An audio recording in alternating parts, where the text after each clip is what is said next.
Hey fellas, this is Finch and welcome back to the Dota Clinic. Today is episode 6, part 1 of anxiety, and this is going to be a massive topic. I wanted to break them up into 2 bits because so many people struggle with anxiety. It doesn't matter if it's Dota, if it's life, whatever it may be, everybody has anxiety, everybody struggles with it. So today I want to talk about how that comes about, maybe some of the reasons that are causing your anxiety, and why we need to embrace the anxiety and not try to just reduce it and get rid of it and run away from it. There's a lot of misconceptions about anxiety and kind of what goes on with that. And then also what we're going to do is we're going to break it up into 2 bits, because if I did everything together, we would have one massive episode, and I know people don't like massive episodes. So we were going to do today looking at where it's coming from, what it means, kind of defining it. And then in part 2, which we're going to be doing next week, is going to be the actual skills on reducing anxiety and how you can get yourself to a state where you can tolerate it and deal with it and cope with it and things like of that sort. But real quick, before we start, 2 announcement type things. First one is the Dota Clinic is now a podcast on iTunes. So if you want to get these episodes on an MP3 on the go, head over to iTunes. You can subscribe over there and you can get them. I personally like the MP3 format better than anything else. You can listen to it on the car, you can listen to it when you're working out, you can do whatever you have to do and still have some kind of content to keep you entertained. If you go over there, you can download these episodes and you can keep them if you ever need them, and I'll be updating that just like the YouTube video. And then also the second thing is I am writing a book about the Dota Clinic, and this was something that is kind of a silly project because I kind of started it before the Dota Clinic, and I was just compiling notes that I was working with clients. I just thought, okay, what I'll do is I'll just, instead of going to each client and going, how can we figure out what you need, let's just build a base of, here's my criteria and how the things we go through. And then I thought, I'll take those and make the Dota Clinic, and then I always thought maybe I'll just take those and make a book. But with a lot of the praise and comments from people from the Dota Clinic episodes, it's kind of given me that little push to just sit down and do it. And so I've started now. I've got the first couple of chapters done, and it's been an interesting learning process. It's been fun. Who knows when it will come out, but it's just a neat little thing. So if you were one of those people who said like, hey, I enjoy this has helped me a lot, things like that, you're one of the people who kind of pushed me to get over that hump and start writing it. And it's been really fun so far. So let's talk about anxiety, because today is a big topic. To start it off, is one of my favorite guys, Soren Kierkegaard. If you don't know who Kierkegaard is, you can look him up. He was an interesting dude. He was a little wonky, but he had a lot of really good, interesting ideas. He's one of the first existentialists to kind of come around, and a lot of his ideas were based around kind of the paradox of life and like taking leaps of faith, and he had kind of struggled with the existentialism view and with religious views at the time, and he was just an interesting guy who had a lot of really good thoughts. One of his books that he wrote, or one of his theories type thing, was on anxiety. And so I grabbed a quote from that for this today. He says, anxiety is the dizziness of freedom. And then later on in the book, he goes on, or in that same paragraph, he goes on to say, although different from fear and similar concepts that refer to something definite, whereas anxiety's freedom, actuality as the possibility of possibility. So I stumble on those words. We can read that again. Whereas anxiety's is freedom's actuality as the possibility of possibility. So it does get convoluted, but he pretty much is saying that the possibility of a possibility is what causes people's anxiety. It's the dizziness. And so he gives an example of, you're on a cliff, you look over a cliff and you feel dizzy because you're afraid of heights. That is what anxiety is. Anxiety is not something that is just going to happen to you just because. It's because you're thinking about a possibility that's happening in the future. And so his idea is, if you don't look over that cliff, you're not going to feel dizzy, therefore you're not going to get anxious. In life, you have something coming up. If you kind of peek ahead on what's going to happen and how it can go wrong and things of that sort, that's when you begin to feel that anxiety. So that is going to be the moral of today's talk, and then even next week's talk on how to reduce it, is you can't avoid anxiety because you have to have it in your life. It serves a purpose, it is necessary, and it keeps us going and moving forward as humans. So people get this idea in their heads of, if I could just remove my anxiety, I could be a good person. Or like, I get too nervous when I go talk to people, or I get too nervous when I play Dota, whatever it may be. They think that if they just remove the anxiety, that it's all better and everything will work out. That's not true. Anxiety is actually something we need in our lives. It keeps us moving forward, and it helps us make us better in a way, because if we didn't have it, we wouldn't want to change. We wouldn't want to be better, because like he was saying, it's the possibility of a possibility. A lot of the times is we're looking at a future event and we're going, okay, it can end X, Y, or Z. X and Y are really bad, so I really need to make it, work on Z. It helps us think about what's going to happen and take the best course of action, how we get there. So the 3 things we need to know today before we start is anxiety, stress, and arousal. which are kind of just three terms that, people kind of get mixed up a lot of the times. The first one, anxiety, is just the feeling of worry, unease, nervousness about upcoming event in the future. The key here is the future. I cannot hammer it home even more, but the future is where anxiety is. You cannot have anxiety about anything in the past, because if it's in the past, it is guilt. You feel bad about it because the event already happened and it ended. Anxiety is something that's going to happen. It can be 30 seconds from now. It could be 10 years from now. Whatever it may be, that is a future event. And when you feel anxiety, it's because you're worrying about that future event. Stress is an emotional strain resulting from an emotional event. Think of stress as like a loss of a job, loss of a spouse, things that are big, stressful, emotional events that happen to you. So not necessarily everything in the past is considered stress, but stress is different than anxiety, because anxiety is worrying about what our next move is, what might happen to us if we do something, whereas stress is the event happened and then we feel a certain way because of that. And the last one is going to be arousal. And everybody pretty much knows what arousal is. It's the physiological activity of a person that refers to the intensity of their motivation of what they're doing. This can be like sweaty palms, beating heart rate, talking faster, breathing heavily, a lot of things that are signs of people being aroused, which leads to anxiety. So arousal in itself isn't anxiety. You can be aroused for many different things. You can go, flight or flight and things like that, where, you get all anxious and maybe you want to fight the person or you run away. That's kind of what the flight or flight thing is. But the idea is that your body kicks in. It's not just in your mind, it's in your body.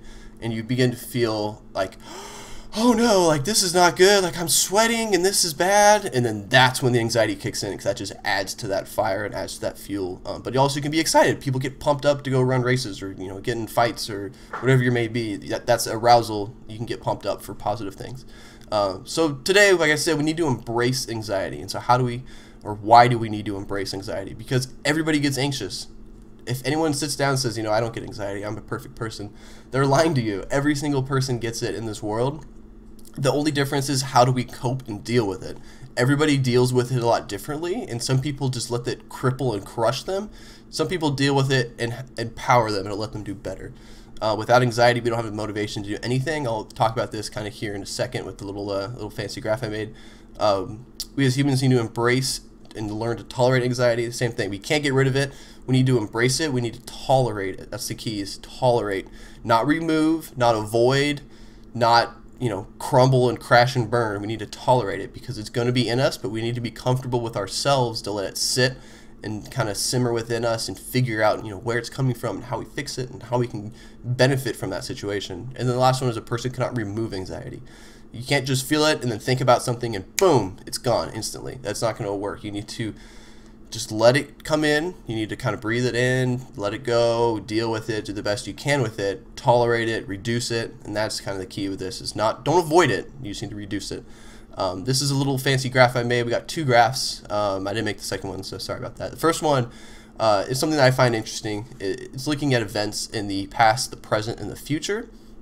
And this is like the point I was talking about earlier. The guilt that you have in your life is going to be about the past. Anxiety is going to be about an event that happens in the future. But this middle part is the part that a lot of people don't really understand or deal with, or kind of really get where it's coming from. And that is the idea that if we don't have any anxiety about the future, we don't have any guilt about the past, and we're just sitting right here in the middle, we are bored. Because you have no motivation to progress forward. You have no drive to better yourself or move forward. So this is the kind of thing where you're sitting at work all day, you're sitting there for 8 hours, you're not getting any better, you're just sitting there, say you have a job where you just answer telephones. So you're just sitting there, you feel bored because you're not doing anything that causes you anxiety, you're not doing anything that makes you feel like you're bettering yourself as a person, you're just sitting and doing nothing and kind of wasting time. You're not becoming a more you, doing what you think is important in your life. That is where the anxiety in the future is, because the anxiety is going to be coming from wanting to do those events correctly. And so this is, say, like a Dota game. You're going to queue up for a Dota because Dota is important to you and you want to play the game and have fun. But queuing up causes you anxiety because if you lose, you're not going to be good. If you win, you're going to feel great. And so there's that sense of the impending future of what anxiety is going to be. The guilt in the past is if you look back on an event that happened and you'll say either I reacted correctly or I reacted incorrectly. And if you reacted incorrectly, you're going to feel guilty and bad about it. but at the same time, you're not going to feel anxious about it because it's done, it's gone. You know, a lot of people, you can attest to this. Say, you know, you have a job interview coming up, you're all anxious, you're all sweaty, and you're like, you know, I hope it goes well. I need this job. You go to the job interview, you do really well, you leave, and you just feel like, whew, I did it, I'm done. Yes, and just feel like a weight is just lifted off your shoulders. That is because you've put that event in the past. So if you did bad on the interview, you're going to go, man, I feel guilty. I can't believe I said that. That was the worst thing to say. But you're not going to feel anxious about it because anxiety relies on an impeding event coming up. And then the next one is this fancy little, it's like a theory of the inverted U with anxiety. On the bottom here, we have anxiety. This is no anxiety, extreme anxiety, and this is performance, poor to excellent.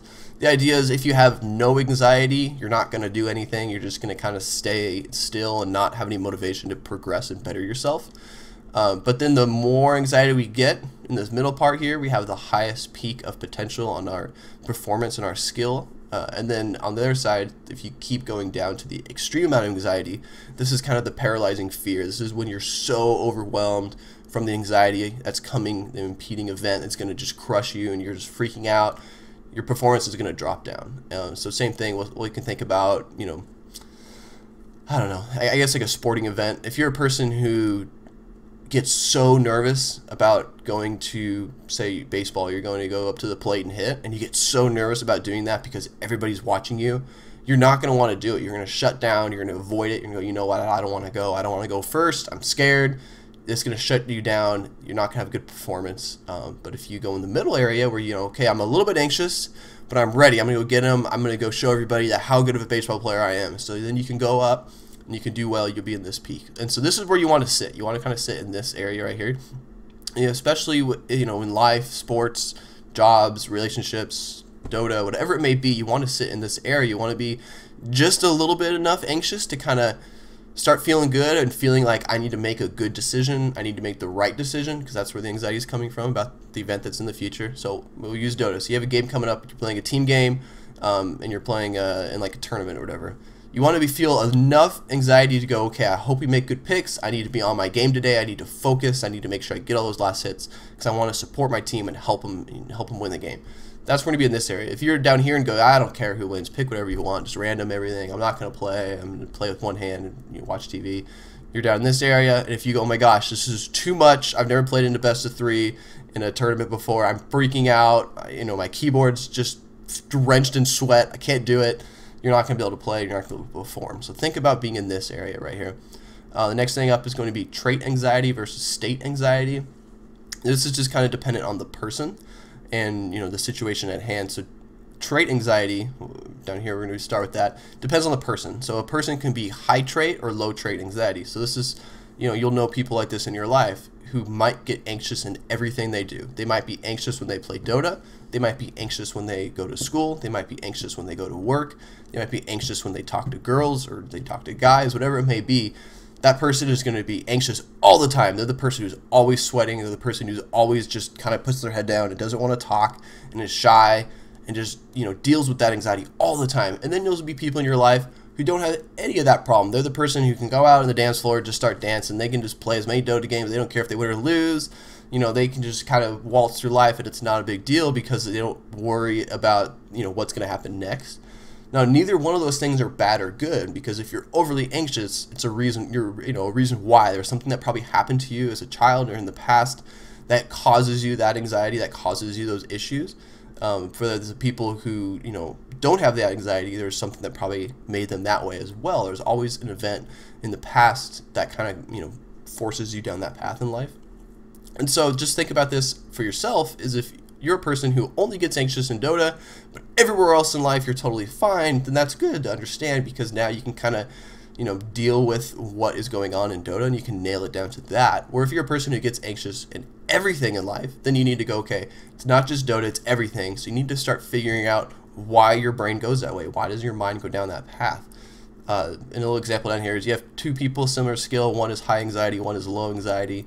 If they do the exact same task, the person that has low anxiety is probably going to do better. So an example for this is something like, you know, a football game, kicking a field goal. You know, the game-winning field goal kick, there's 3 seconds left, they make it, the team wins, they don't make it, they lose. You have 2 kickers, one who has high anxiety and the other one who has low anxiety. The high anxiety kicker might go out there and go, oh my gosh, this game is too important, I'm not going to make it, I'm not good enough, the crowd's yelling, I'm going to miss, and then they miss and they lose. The person with the low anxiety is going to walk out there and have confidence and go, you know what, I got this, I've done this a million times, I can do it 1,000,001, let's do this. Then they hit the field goal kick. Those 2 guys might do the exact same in practice, but the difference is one of them crumbles under pressure, the other one kind of rises to the occasion and does well.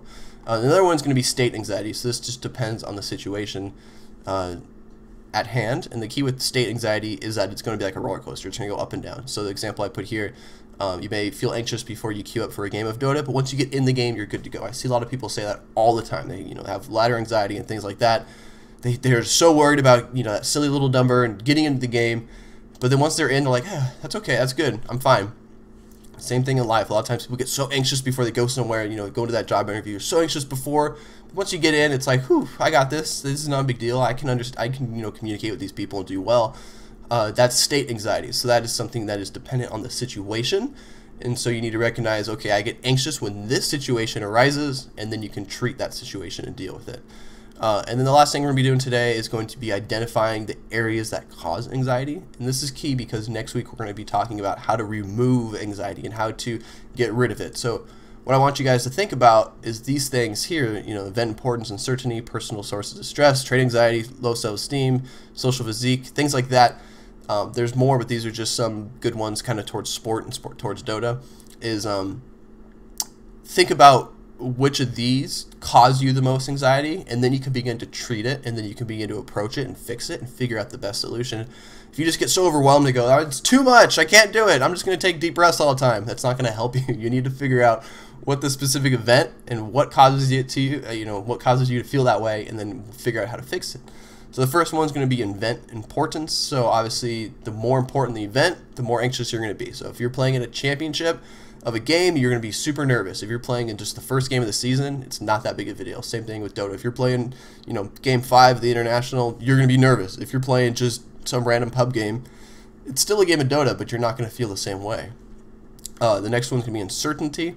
Actually, one thing to me, events can mean a lot to different people, and so a lot of people say this in Dota is ranked matchmaking. Some people take ranked matchmaking super serious. They might take it as this is the end-all be-all because they're not going to play in tournaments. So this is super important to them that they get that silly number higher and they feel good about themselves while doing it.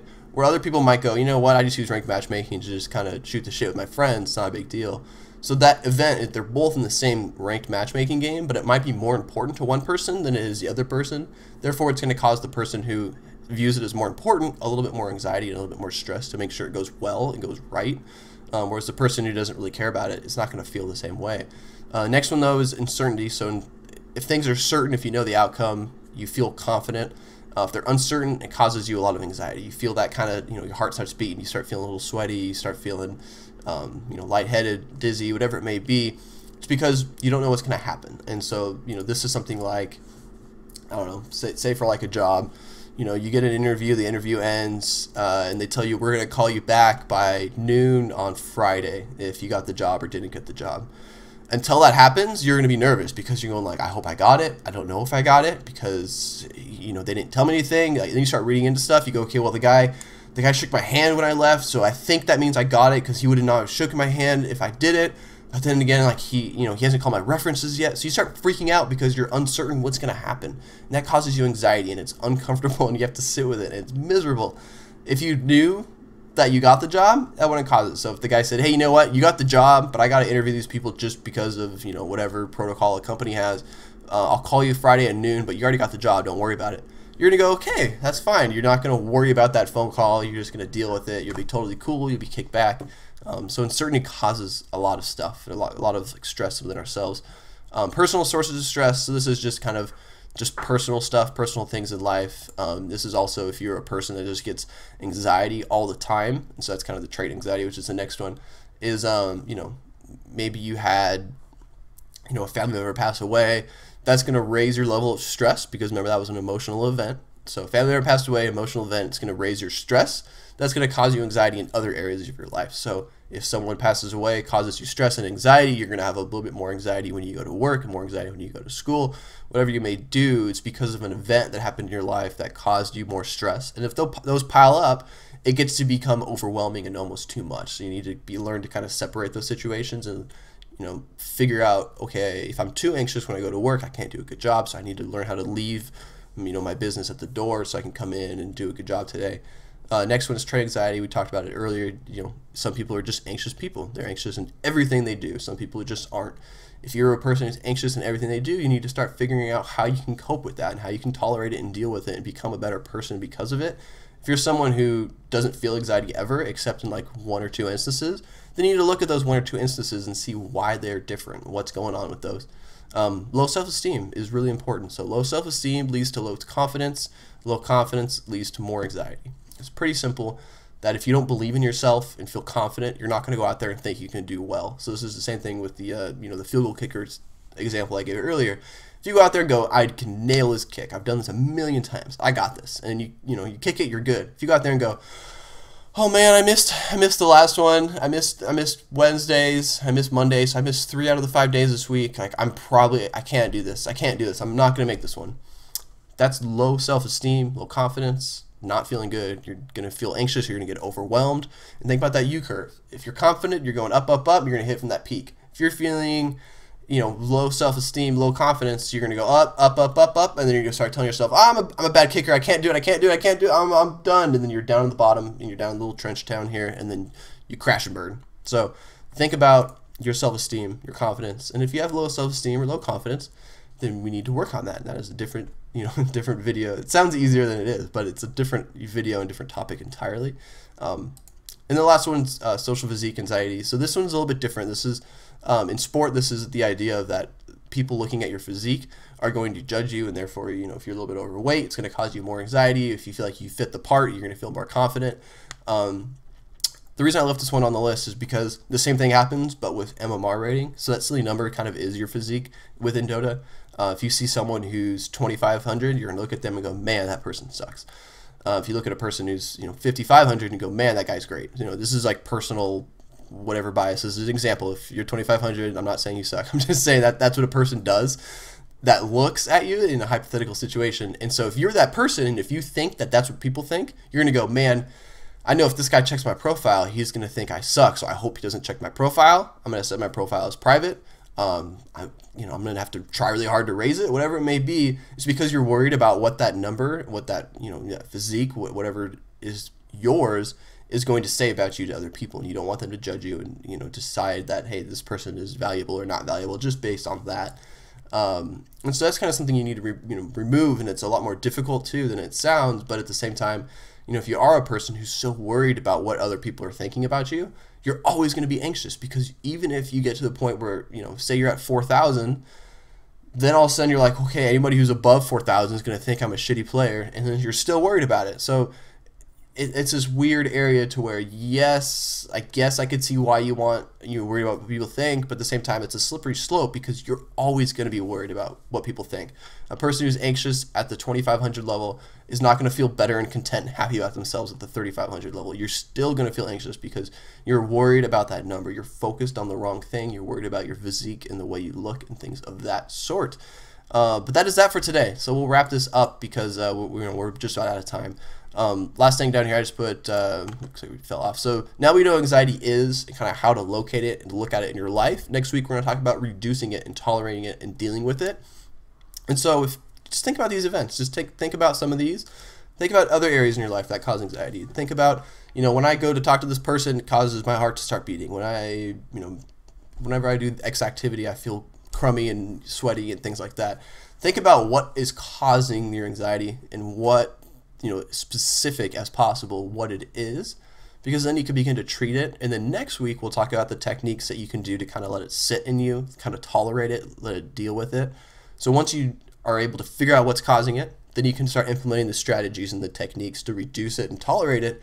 And then the goal being that once you get out of that kind of cycle of just constantly getting anxious and worrying about it, that you can kind of get to a point where, you know, think about that inverted U, where you're going up, and you're feeling really crummy, and you know you're starting to lose it, and then you want to use those techniques, you know, deep breathing and all, you know, different relaxation techniques and visualization, things of that sort, to kind of get yourself back to that peak. So instead of just crashing down the roller coaster, you're going to come back up, and you're going to sit back up at the top, and you're going to be able to sit with that and go, okay, I'm good. My performance level is going to be good. I'm going to go out there and just do well, and I'm going to kill it. It's going to be great. So that is kind of what we're going for with these 2 episodes back to back. So next week we'll be back with anxiety part 2, and kind of, you know, the coping mechanisms. I hope you guys enjoyed this. Like usual, if you have any comments, questions, or feedback, or even if you have personal things going on and you just want to ask, like, hey, I feel this way when this happens, what do you think I should do? Feel free to reach out to me over on Twitter. That's at IndieFinch. It's INDIEFINCH. And then I'll put a link to that in the comments in this video. And I think that's all we have. So if you can, go to iTunes, subscribe. You can listen to the podcast on the MP3. And until next episode, you guys let me know how you feel. And I'll be back next week with episode 7 of the Dota Clinic on anxiety strategies, how to reduce it. That'll be part 2 of our anxiety discussion here over the Dota Clinic. Until then, you guys take care, have a good week, and enjoy your weekend. Time for that is over. This is Rags. Some of you cats might also know me as anemic, and I'm about to go in on this thing we call Dota. The battle begins. Let's go. I'm the man in Dota 2. We can take it to the scrimmage, and you know that I'll be winning. Just give it 30 minutes. Ganking in the lane. Hey, yo, he's in that gross. I see him trying to kite. Yeah, let's see just how far that goes. I carry in the scoreboard, he's carried in the hearse. Your tier 2 towers and your rats getting murked. Demolished what's in my way from the start to the finish. Like I said in the beginning, I'm the man in Dota scrimmage. I was bossing in Dota 1, now I'm taking it to the sequel. Demolishing my enemies are feeble. This is abolition, there's really no competition. While trekking the expedition, I'm ready to